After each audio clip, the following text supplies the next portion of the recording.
We need more dogs.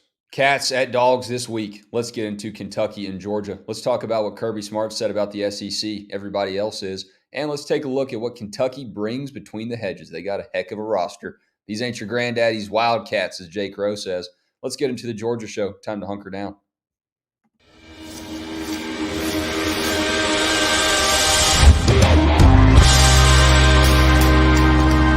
Better never rest. Careless in the sky. What a thrilling time to be alive. It is a wonderful time to be alive, even if the dogs are just barely winning these days. It's Palmer Toms. It's Jake Rowe on the Georgia show tonight. I'm Wes Blankenship. Let's talk about this sucker line, Jake Rowe, 14.5 points. You had some breakdowns over at DawgsHQ.com about how physical the Cats are, but I kind of like where your head's at, thinking maybe Vegas knows something that we don't. Man, it opened at 19, and I just tell you what, I think I've been kind of in tune with sucker lines since like 2011 Georgia-Auburn. And I remember going into that week, I've never been a big sports bettor. I think the only college football bet I've ever actually placed, I won a parlay with a little private bookie, and the bookie did not pay up. I should have went in there and kneecapped some people. Palmer knows this guy. Conveniently Kentucky week last year. It was. It actually was. I had what I called the Brett Thorson parlay going. I bet 2 underdogs and 2 unders, and hit on all 4 of them. And it was awesome. I can't remember what it paid out. I think it was 10.5 to 1 or something like that. But y'all see that guy? It was on Instagram. Some guy put like a $15 bet down and hit like a 15 parlay and won like 6 digits on it. It was sick. Oh man, that would be incredible. That's some stuff I need to do. But yeah, so it's that easy. I've kind of always looked for sucker lines because I had a good friend that year that was really into betting, really into sports betting. And he told me, he was like, man, this is a sucker line if I've ever seen one. I think Georgia was favored by like 17. And that wasn't it was a SEC championship game Georgia team, but a very inconsistent Georgia team. And Auburn was supposed to have a good one. And I mean, they rolled into town and Georgia just beat their socks off. I mean, just beat them to death. And since then, I've always kind of looked at the line to where, oh, that looks like easy money, sucker. And that's what this one feels like. And, listen, I honestly can't say that anytime I've ever really got that feeling it's been wrong. I really can't. But at the same time, maybe that tells you what you need to know about this game, because it's bound to be wrong at some point. But that's the first thought I had was this looks like cheese to me. Yeah. I mean, I'm following your lead on that. And I'm just, my eyes don't deceive me with Georgia getting better each week. I know they struggled at Auburn, but it's such a thin line. Like the margin is so thin with the interception that Beck had early on in the game, and then Delp's fumble. Like you don't do those 2 things, and credit to Auburn. I mean, they made plays on them, but you don't do those 2 things, then it's an easy win for Georgia. So I don't know. The tape doesn't lie to me, and I know it's frustrating to see Georgia kind of scuffle a little bit and take a little bit of time to start to get into these games, but I won't be surprised if that happens just for that reason. But the tape doesn't lie on Kentucky, and you spend a lot of time watching the Wildcats, Jake Rowe. They're a physical bunch. They are. And, listen, I want to give them all the credit in the world because they took the fight to Florida. Now, I'm going to say, I said this on the board order today. I have a hard time calling guys soft that could just beat the piss out of me. Okay. Take Florida's edge, their number 6 cornerback. I don't care. He's probably going to wear me out in a fight. All right. So I don't want to sit there and call them soft. Yeah, you're not trying to be that Ole Miss fan on the field talking to the LSU player. Yeah, I ain't trying to get none of that smoke, okay? But compared to the team wearing blue on Saturday, the one wearing blue and white and no orange, Florida was just manhandled. And it was edge players basically running away from blocks. it was safeties kind of jogging up to the run fit so they didn't have to get in there. I mean, they played a little scared of Ray Davis. They played a little scared of Kentucky's offensive line. And listen, I know there are some hardcore Georgia fans out there that are emotional about it being close to Auburn, who want to say Georgia wasn't physical with Auburn either. That's not true. But ultimately, Georgia fits against the run. Georgia takes on blocks. Georgia's not going to turn those down. And I'm interested to see kind of how that works in their favor, especially, we'll get into some of the matchup stuff and talk about some of the stuff later on. But, Barry and Brown, big time prospect. I believe he's from right there in Nashville, isn't he, Palmer? Yeah, Pearl County High School. Yeah, from Nashville. Gave Georgia some trouble last year. Don't really know what his status is going to be for this week. Don't think he's getting much practice if he is able to play. So I think Georgia's got some. Robinson, one of their other receivers, their other leading receiver with 19 catches, also questionable. Learned that today talking to Nick Roush over at KSR. Yeah, so everybody's dinged up this time of year. It's that point of year where everybody's begging for the bye week, and Georgia just happens to kind of be getting just a little healthier. So, return home night game, crowd should be into it. Early Wednesday lean here. I like Georgia, and I kind of like where Georgia's got to be right now in their headspace. 'Cause I told Palmer after the Auburn game, I said years ago I kind of had this, found this pattern that it was like, all right, after a team loses and they get to come back home, one of the big ones under Kirby was the 2016 Tennessee game when Tennessee was supposed to be really good. And I believe they came into Athens as like 7 or 8 point favorites. And Georgia outplayed them. I mean, should have beat them, got beat by a Hail Mary. When a team loses and they come back home, it's tough to beat on them. Well, Georgia, we'll see if this close loss, Georgia kind of takes that. The close win, Georgia takes it the same way and comes home and fights like mad too. Well, and you used it last week with the case of Auburn and the fact that, how good that they played. I think in terms of the physicality of this game, Georgia typically matches the physicality of their opponents, whether that's up or down. And this is one that they know, how physical it's going to be. This is a game that Kirby Smart always says, ask any of our players, pro day, interviews, combine, the guys that are leaving the program, they always will put this Kentucky game right up there as one that they're the most sore after. So, the way that Kentucky plays so similarly to Georgia, Georgia likes to match that. And I think it matches up really well for UGA. Wes, you're muted. I think I've done that like 2 shows in a row now. That is uncharacteristic of me.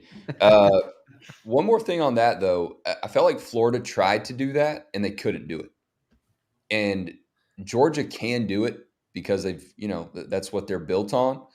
But if they don't match up with Kentucky, like blow for blow on that, then there could be some moments in the game that get pretty ugly. I want to put a pin in that and get back to something that you two guys did talk about after Auburn, another conversation y'all had about this team. But let's get our shout out to Prize Picks right here. We spoke with the people at Prize Picks, and it's too early in the week to get Georgia picks in when we do this on Wednesday. So moving forward, this will be the last show that we have where we don't have any Georgia picks and Prize Picks. So tonight we're going to take one last stab at looking at the rest of college football, making a few picks and Prize Picks. If y'all haven't checked them out yet, it's a fun game that you play. You just go and look at their stat line that they've projected for different players around the game, and you either look at it and say, oh, they're either going to go over what Prize Picks is projected or they're going to go under. It's pretty simple, pretty easy to do. Tonight we'll make a few picks, and then next week what we're going to do, we're going to come into this show with some Georgia projections that we made for the Kentucky game,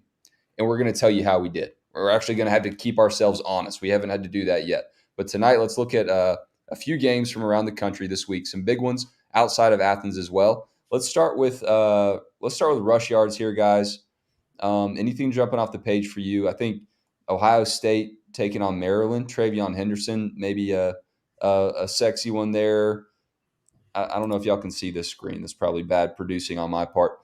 But let's look. What do we have? Travion Henderson over 78.5 against Maryland. If y'all don't want to pick that, don't feel like you have to. We can go pass yards.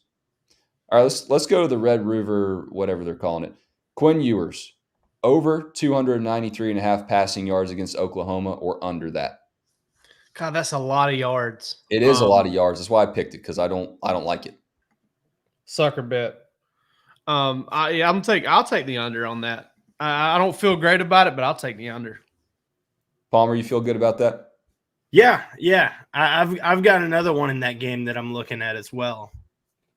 If we want to move. Receiving yards. We said there'd be no Georgia picks. Well, this is a former Georgia pick. A.D. Mitchell, 66.5. We're doing all Texas. Yep. Give me more there. I like him to have a big game. Had a big game against Alabama. Big game last week. A.D. Mitchell rises. Big game AD. Man, he shows up in big games, doesn't he? Big game AD. Damn good dog right there, right? I want to mention, too, if you follow the link to Prize Picks that we'll put in the show after this broadcast ends, if you're watching live, if you're listening on a replay on podcast or on YouTube here, we'll have a link. And if you follow that link, you will be able to put in up to $100 and Prize Picks will match that for your account. So that's a pretty good incentive to join up. It's up to 100. You don't have to put 100. You can put 5 in and they'll match 5 if you want to play this game. So it's pretty fun. All right. So receiving yards, AD more than 66.5. I like that too. Passing touchdowns. No, thank you. Rushing touchdowns. Syracuse, not going to touch that. Interceptions, Quinn Ewers again.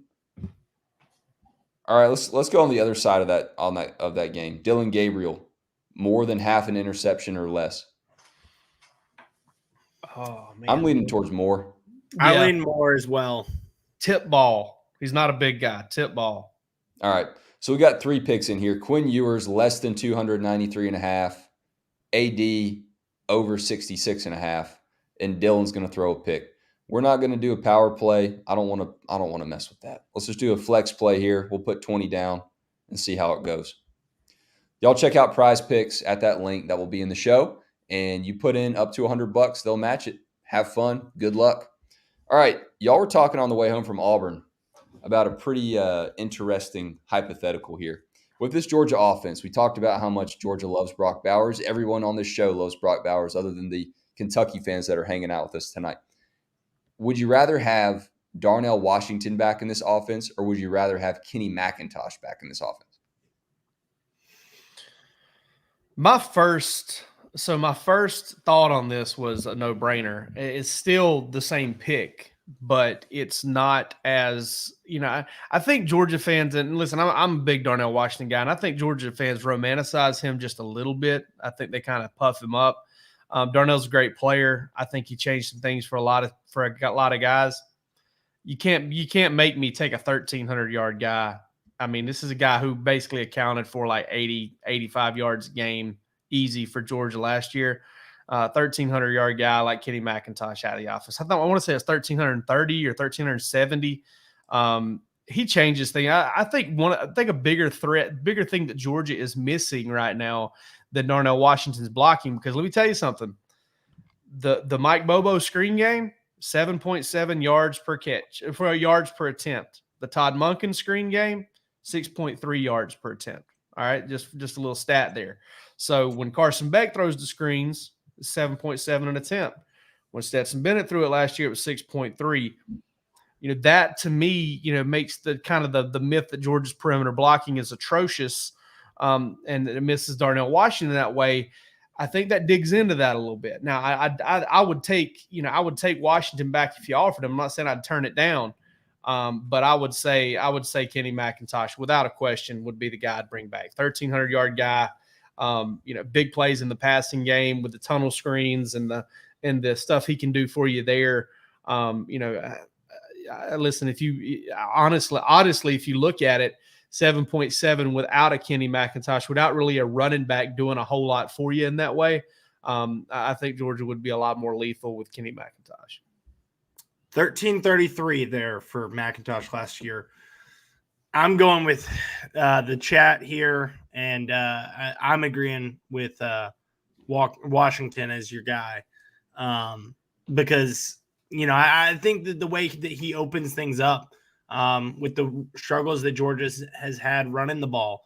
Whoever's in the backfield, I just obviously you'd love to have an extra running back in there, in terms of a body, a capable running back like Kenny.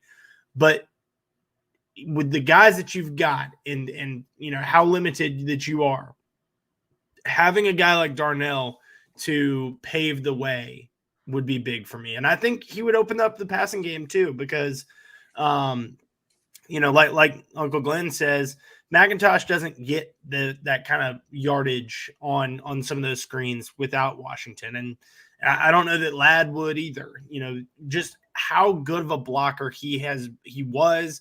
I've been really impressed with Ernest Green and his ability to block in space, but if you're able to combo those two and, open doors for Brock Bowers or Ladd McConkey or, Dylan Bell, Mekhi Muse, Dominic Lovett. There's a lot of guys. Georgia has shown that they will throw that screen without Darnell Washington. Just imagine if Darnell Washington was in place of Oscar Delp and he was the one blocking for them. Yeah. So the counterpoint here, Georgia's averaging 1.5 yards more per screen pass than they were last year. So, but is that because of? I mean, I think that's more because of the players that they've got on the receiving end than it is the blocking that they've had. My point is that they're just not missing. I don't think they're missing Bowers and Washington as much on the perimeter as maybe we think. I do think they miss him in the run game. They're missing him in that outside zone and run game type stuff. Yeah, they don't run a whole lot of outside zone, but I do think they're missing him in the run game some. Yeah, I do think that, but I think Kenny McIntosh would open some things. It's definitely a good debate. I wouldn't have brought it up when we were driving if it wasn't worth talking about. And I definitely, listen, I'm a big Darnell Washington guy. I think it's great. But I think ultimately, you've got right now, as your quarterback and your offensive coordinator are kind of coming together. I think Bobo's doing a really good job, especially these last 2 or 3 weeks, kind of figuring it out and getting it going, as, kind of dealing with Beck, who starts slow. That's just all there is to it.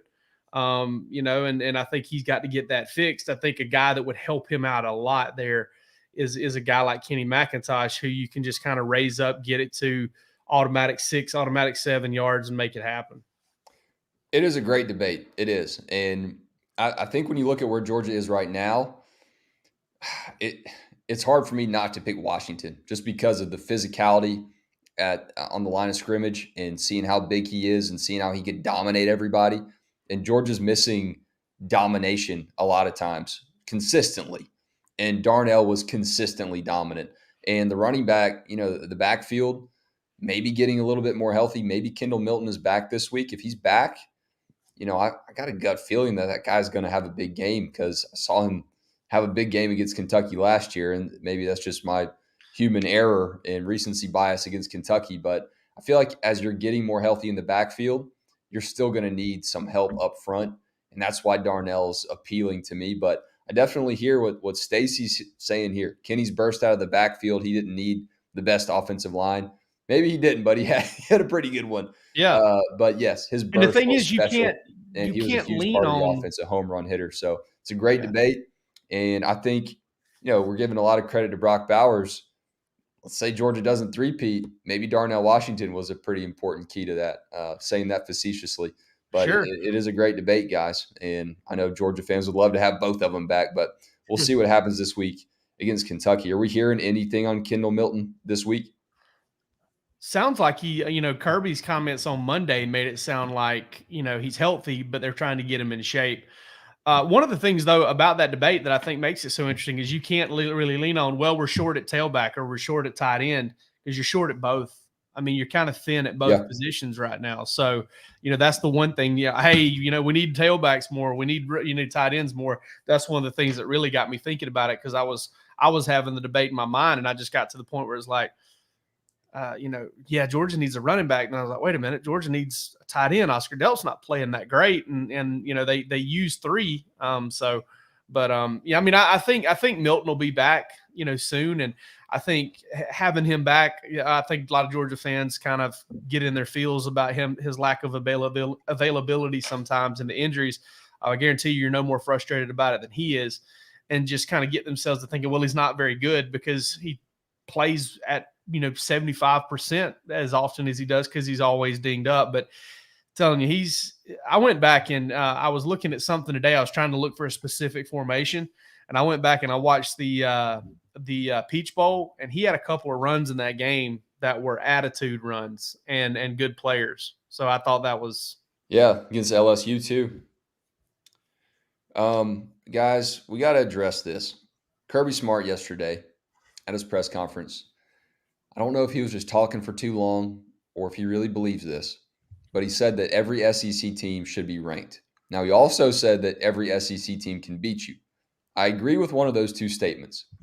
There's no way he really believes that every SEC team should be ranked, right? I know he doesn't care about the rankings. Maybe he doesn't understand how they work fully, but you can't just have every SEC team in the top 25, especially not with Vanderbilt being part of the equation, right? I don't think he meant it literally. It is a fun kind of hypothetical there because I do agree with his comments there that, you got to take all 14 of the teams, 13 other teams seriously because that he understands the kind of talent that has been built up and the coaching that's at all these schools. And, he understands what goes into it day in and day out and understands that, every one of those teams is capable of winning. But that being the case, I don't think that he meant it seriously. I don't think he meant that he thinks that, all 20, that all 14 of the Georgia SEC teams are top 25 teams. I do think he means that he thinks Vanderbilt, who we're throwing out there as the worst SEC team, would have a shot against, say a top 25. I think Fresno State's ranked in the top 25. Throw Vanderbilt against Fresno State, and I think that, they would have a shot. So, hell, Kansas State was ranked and didn't think Missouri would sneak up on them. Look at how that one went. Yeah, they more than snuck up on them. I see Matthew C's comment. Yeah, I'm kind of with you. Maybe it was some rat poison. He's just trying to hype up every SEC team that Georgia plays into making them believe that they're better than they really are. That's the yummy rat poison, right? He learned that from Coach Saban. But that's that was worth talking about, I think, because it's been all over the internet today. Kirby said a comment that everyone jumped on. Doesn't really happen too often. I was kind of thinking about that too. Kirby doesn't normally have a comment like that everybody jumps on in a press conference, after a press conference, but it was after Bloody Tuesday. Maybe he was thinking about something else. I'm with him on the fact that you might run into a ranked SEC caliber opponent on any given Saturday.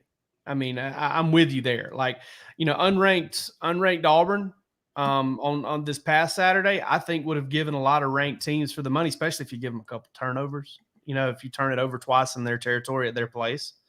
I think SEC teams at home, everybody except for, maybe Vanderbilt and but any of these, big time environments, you get them at home. I mean, I think you're facing a team that's probably going to be at least a top 30 team in the country, top 35. There's an any given Saturday element to the SEC on the road, especially. But obviously I don't think that Auburn deserves to be ranked. I don't think that Vanderbilt deserves to be ranked. I don't think South Carolina deserves to be ranked as much as Georgia kind of kept them in that game and the defense kind of, it gives up, 2 full field drives in the first half to them and shut them out in the second, which was awesome. I don't think South Carolina deserves to be ranked. I mean, I don't think there's several teams. Mississippi State, I don't think is a very good football team. But you tell me, you want to go to Starkville in October, and think that's going to be easy? It's not. I mean, it's not. I mean, they put up a fight against Alabama, but even though I don't think they're very good. So I think that any of those teams outside of Vanderbilt can absolutely positively, give you a scare at home. And you've got to – it's not the aspect of like, okay, if you go in there and play your A game, you're worried.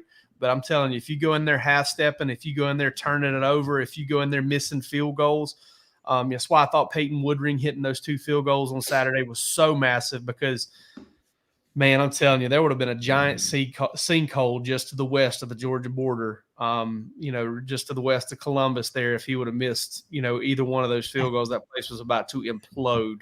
Yeah. And he hit them both. So, let me throw out a hypothetical here. Colorado is receiving a vote for the top 25. So somebody has Colorado ranked in coaches or in the AP poll. In the AP poll, would you take Colorado or South Carolina?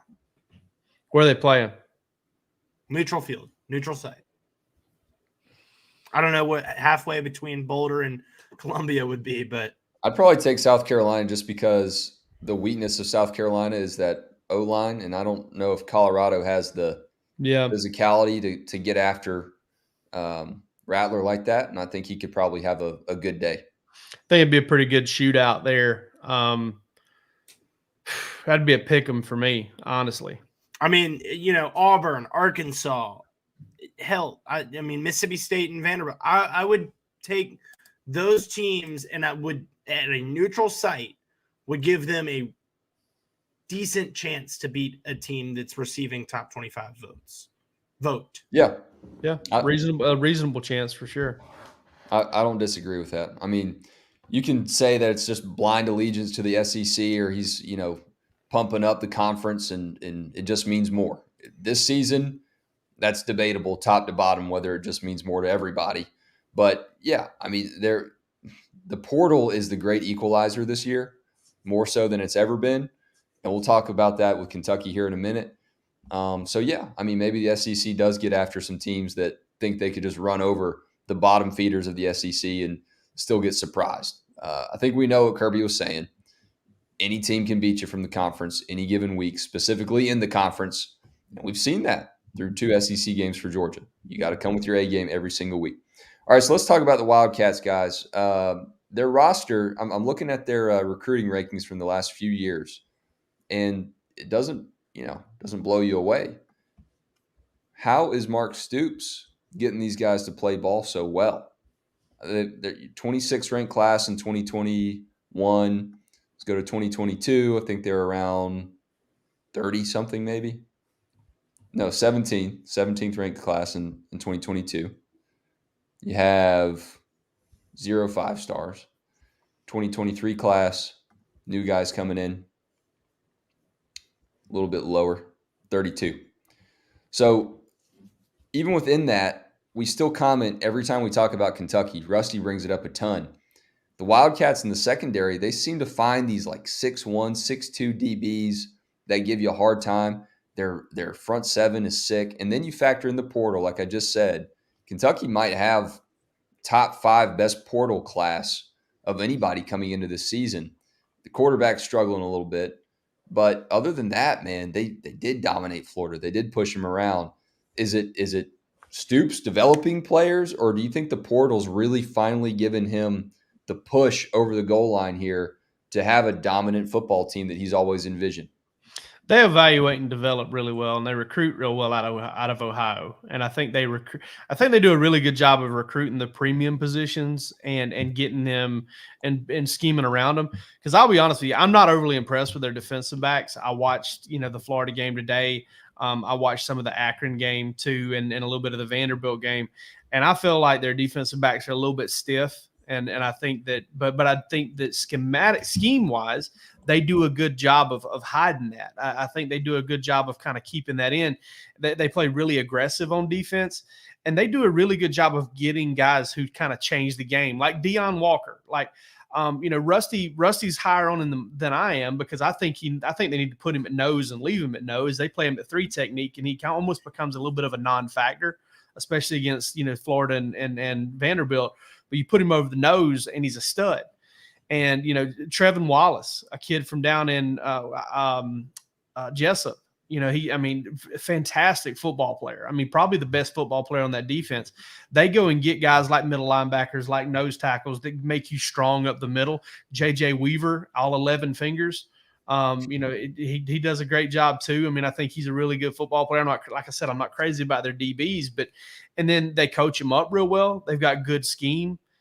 Coach White, their defensive coordinator, has been around a while. He knows. I mean, Stoops is a defensive guy as well. So yeah, they combine like good evaluation, good development. They retain. I know they've lost some guys, but they retain. And then the portal just kind of juices them up in some spots where they can really get, playmakers. And Ray Davis is a good example of that. Georgia needs to find whatever Vanderbilt did and whatever, the directional Kentucky school that they played, Eastern Kentucky, I think it was, they figure out what they did and not what Florida did, because Florida had no chance of stopping the guy. Yeah, part of what I wondered about some of those early games where Kentucky struggled against some of those directional schools was, are these portal players just taking a minute to gel with their new team? And is Georgia catching Kentucky on the rise up, or are they going to catch Kentucky? Was Florida the moment where they put it all together? And I think we'll find that out on Saturday. Yeah. Yeah, I agree. You shouted out Dylan Ray in one of your pieces too, Jake, I think, and maybe I'm mistaken, on the O-line. Maybe that's the wrong guy. I do not recall. I do not know much about Dylan Ray. 26 players that Kentucky took from either JUCO or the transfer portal. Just by a quick count here, obviously some playmakers there, and I do think that their front seven has been a strength over the last couple of years and remains a strength for them there. Very curious to see what how Georgia goes about trying to attack Ray Davis and stop the run there.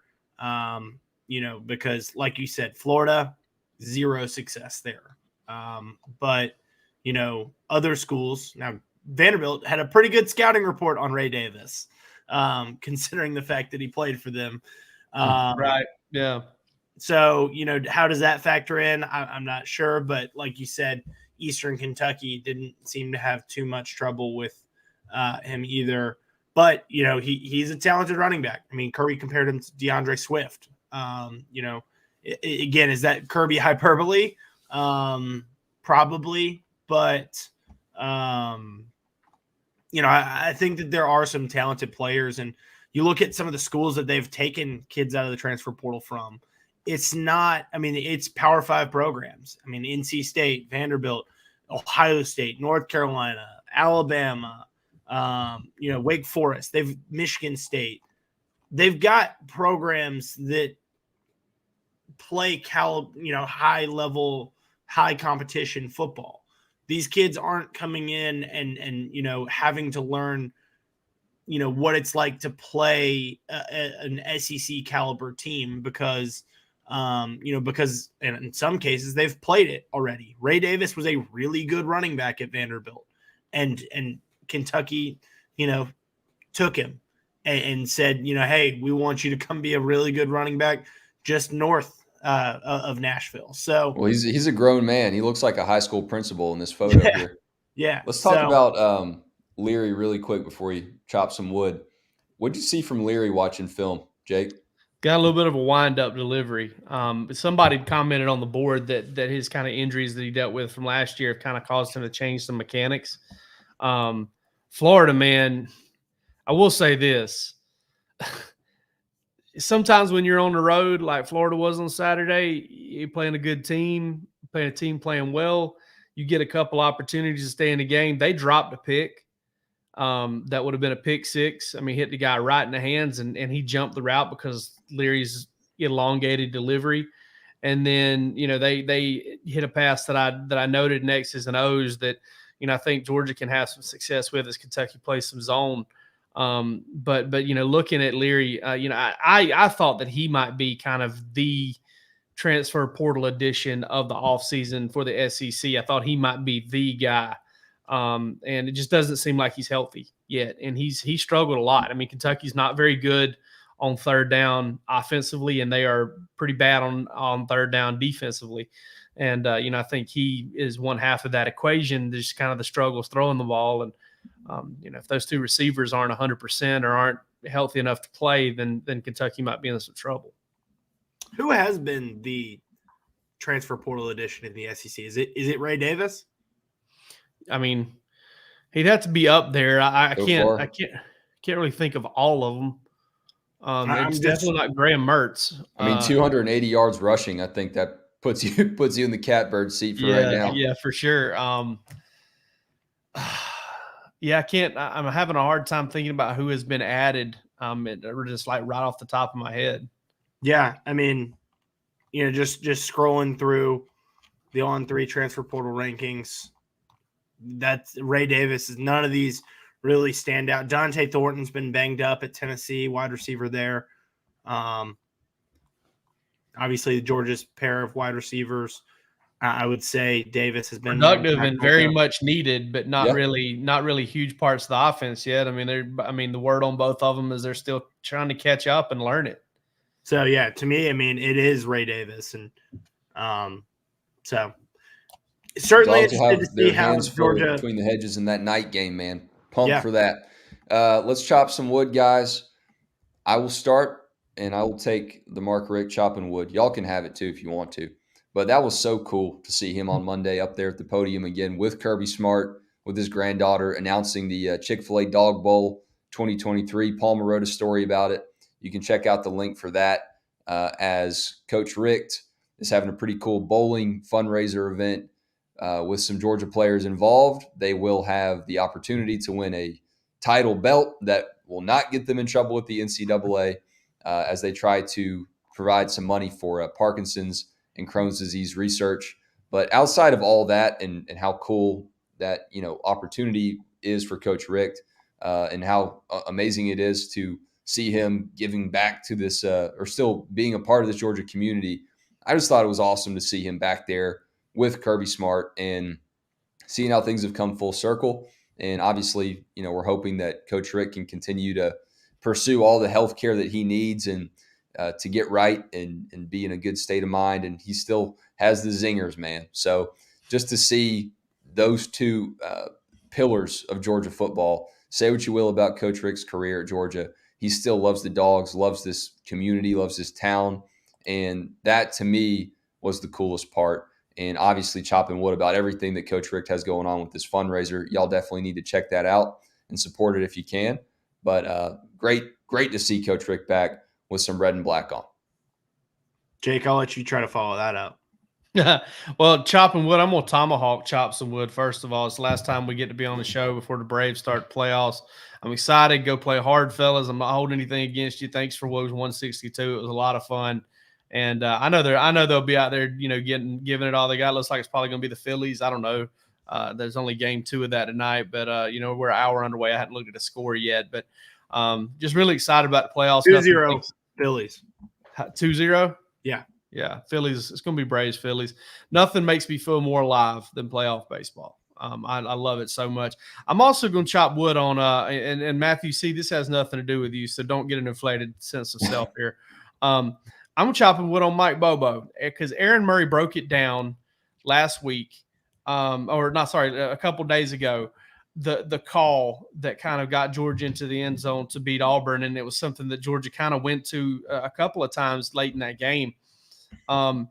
Listen, I think Georgia, I really do feel like Georgia is finding a stride offensively with Carson Beck, with Mike Bobo. Trent Dilfer said it years ago. I was listening to him talk about it, and I don't even think it was on a radio show. I think it was a video from a coach's clinic where Trent Dilfer was talking about the most important thing for an offense. The most important thing is for an offensive coordinator and a quarterback to kind of share, Venn diagram, a little intersection of the brain. And I think it's taken some time for Beck and Bobo to get there. I think you're starting to see Beck let it rip a little bit more. His attempts beyond 10 yards kind of ticked up against against Auburn. I'm expecting this offense to kind of trend up, here going into the bye week, and for Georgia to kind of get there. And I think it's at a perfect time. Georgia's starting to get healthy. That's another reason I expect it to kind of, trend up, both at running back and both at wide receiver. I think if they could kind of hold the line and get Amarius Mims back and kind of get it all back together, I think Georgia's got a chance to be playing its best ball at the best time. And listen, there's no shortage of doubt out there right now. I've listened to everybody, Joel Klatt, Todd McShay, Ryan Russillo. It doesn't matter. Everybody's kind of doubting this team right now. And hey, they've earned that. They've earned that by slow starts and turnovers and looking sloppy. So go earn the love that you'll get if you start, playing to your capability and beating up on teams too. And I think Bobo and the offense are going to have a lot to do with that. I will chop wood about the other half of why Georgia, why some folks are probably down on Georgia right now, and that's the defense and the run defense in particular. They've got an opportunity for redemption on Saturday. Obviously, talking about Ray Davis, it's a big challenge, and being the ICC's leading rusher coming into Athens. Georgia has typically responded to these challenges pretty well. I struggle to think of specifics, but I want to say there have been several times where Georgia has had a running back come in very hyped up, and Georgia has, largely limited their impact. Again, I'm really drawing a blank on specifics. I want to say Arkansas had somebody a couple of years ago that was pretty high up. Rocket Sanders was there. But point being here, Georgia's run defense has a big opportunity for redemption. It is part of their identity, part of what this team, prides itself on. Being able to run the ball is something that Kentucky prides itself on. Being able to stop the run is something that Georgia prides itself on. And so, you're going to see strength on strength, pride on pride. I've got a lot of faith in Georgia's ability to bounce back from, again, what was not a great day. But like Kirby said, going back, watching it, probably not as bad as you thought. If you can, contain it a little bit more, keep it between the tackles, they were pretty solid there. If you can make some plays out on the edges and fit properly, you bottle up a run game a lot more. Rhett Womack pointing out that it's like baseball, matters who gets hot at the right time, and Georgia's certainly not as hot as we think it can be yet. So maybe that's a good sign. Y'all head over to DawgsHQ.com. We still have a $1 for 1 month trial run if you're not a premium member over there to check us out on our breakdowns, great analysis from both of these guys this week. And a ton of recruiting news, as well as the Dogs have some visitors coming for a huge game under the lights. I mean, gosh, how can you not be excited about that one? So check out DawgsHQ.com and read all the premium stuff we got going on outside of this show. The show's great too. Hit like and subscribe on it. Whether you're listening or watching, it's some great feedback for us. Leave us a comment and a review as well. And we will see you Saturday night after Georgia's game against Kentucky. Y'all have a great weekend.